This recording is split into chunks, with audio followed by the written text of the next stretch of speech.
Tere tulemast Vanapaagu põrgu kööki.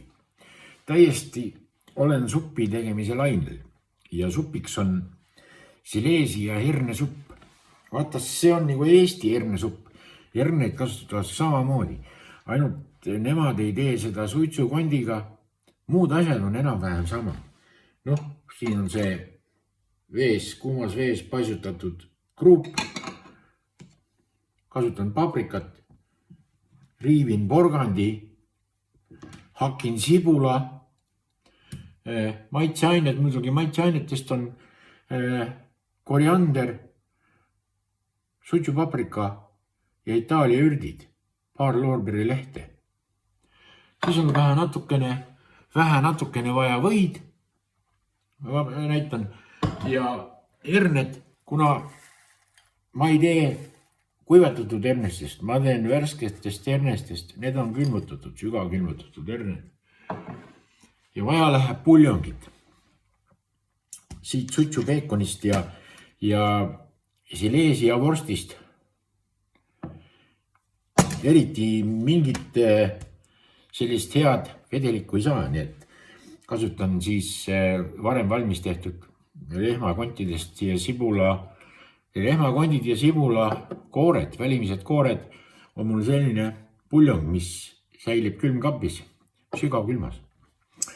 Ja see on nüüd üles sulanud ja siis on veel natukene selliste poolakate, Poola lipp ja valuvelg ja poha. Ja sellist täidiseks veel natukene sellist vorsti. Nii et alustab asjaga pihta. Tegelikult ei ole siin keerulist mitte midagi. Kõik on samasugune, ainult mõned üksikud nüansid on teistmoodi. Teistmoodi ongi see valmistamise järjekord. Et kõigepealt muidugi sul on vaja metallist potti, sealt Temust ja Amazonist tellides võid saada plastmassist või paremal juhul isegi paberist pressitud poti, nagu Eestis on nüüd paberist ühekordsed nõud. Ma hakkan nüüd hakkima siia, võtame pool seda sileeslast ja kuna on teada, mis siia sisse läheb, siis ongi niimoodi, et päris parajalt suupäraste tükkidena, mis suhu mahub. Sellised tükid lõikan siis sileesi ja vorstist. Enam-vähem samasugune tuleb ka siis peekonist. Suitsupeekon. Ja otsisin hästi rasvasema sellise tüki välja. Paki, kus on need peekonitükid, on sellised rohkem malhasemad. Nii. See läheb nüüd mul siia potti. Okei.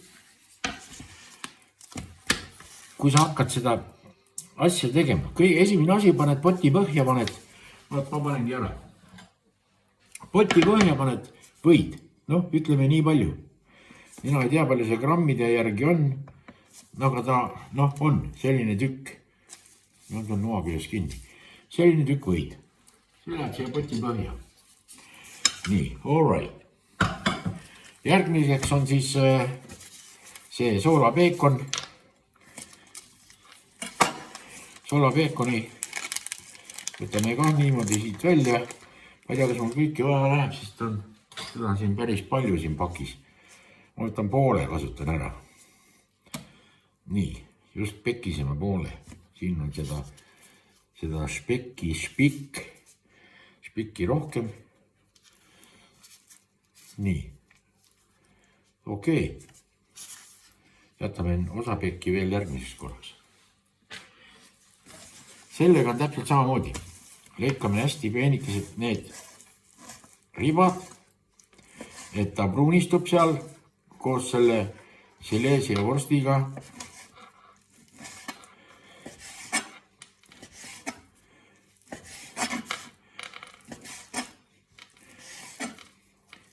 Huvitav on see, et arvame küll, et on Eesti rahvustoit, aga siis tuleb välja, et kuskil mujal maailmas on selle asjaga juba inimesed on sina peal, et ei olegi nii väga eestlaste välja mõeldud verivorstid ja see lugu on minu arvates saksa mõisnikute käest pärit. Ja paljud asjad siis veel sellised, vaata sibulaga on see lugu, kui sul nüüd on need värgid on ära pruunistanud seal, sul on juba seda vedelikku seal päris okei, siis paned selle sibula sinna praadima, siis sellel ajal, kui sibul praeb, sellel ajal riivid porgandi jämeda riiviga. Mitte ei lõika neid tükke, selliseid kuubikuid või poolkettaid, vaid riivid jämeda riiviga. Noh, mis see on? Nii, okei. Suur sibul on ja suur sibul ongi sellest just hea, et ega seal ju eriti neid aineid seal sees ei ole. Noh, peale selle lihakraami on mis siis on, paprika, hernes, porgand. Ongi kõik. Nii.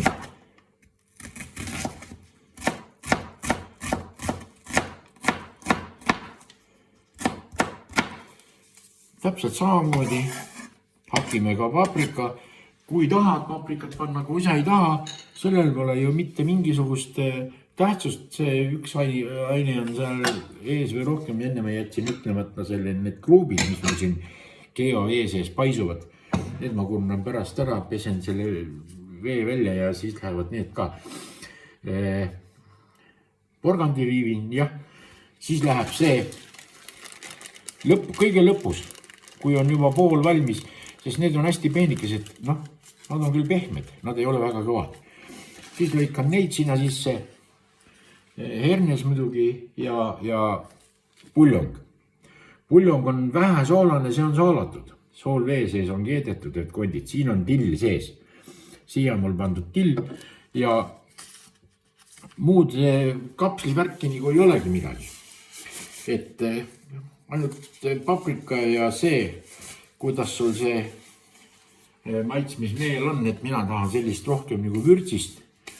Ja siis kasutan, kui on ära praetud kõik, enne kui ma panen herne ja puljongi ja tangud, tähendab, liha käib ära, siis läheb sibul, siis läheb riivitud porgand ja paprika, siis lähevad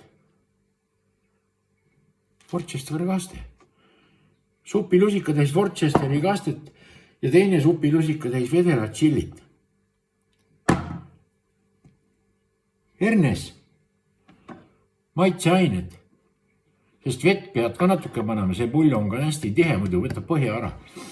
Ja lõpus, kõige lõpus enne valmimist lähevad need peenikesed vorstid. Ja muud ei olegi, sellepärast, et till on mul puljongis sees. Nii et, mis mul muud öelda? Minge matkale, kui on ilmad ilusad, nüüd lubas jälle vast kevade poole ikka rohkem seda kevadet, et lähete matkale, käite, võtke pott kaasa, võtke kõik asjad kaasa ja ma usun, et kui teil see värk saab looduses valmis, siis seal maitseb ta ikka hoopis teistmoodi. Ja üldse looduses on ju ükskõik väljas magamine, väljas söömine, seal on igasuguseid huvitavaid asju, tegevusi, mida saab väljas teha. Aga mis annavad hoopis teise sädeme sellele. Ja mul tuleb meelde nende matkadega Ameerikas Yellowstone'i seal rahvuspargis oli mingi ekskursioon ja see, kes see ekskursiooni juht on, see seal räägib neile, kuhu minna, kuhu vaadata, mida teha, mida vaadata ja siis hoiatab, et vaadake, siin liigub ka karusid. Nii kui Eestiski. Et siin liigub ka karusid ja et me jagame teile kõigile pisikesed sellised kellukesed, kuna karu ei kannata sellist teravat kõrget heli, et siis sellega saab need karud nagu eemale peletada. Jagate kellukesed laiali ja siis see ekskursiooni juht ütleb, et vaadake, meil elab siin ka mõningaid grizzlykarusid, aga nemad on erinevad selle poolest, et nemad seda kellukest ei karda. Nii et vaadake ette.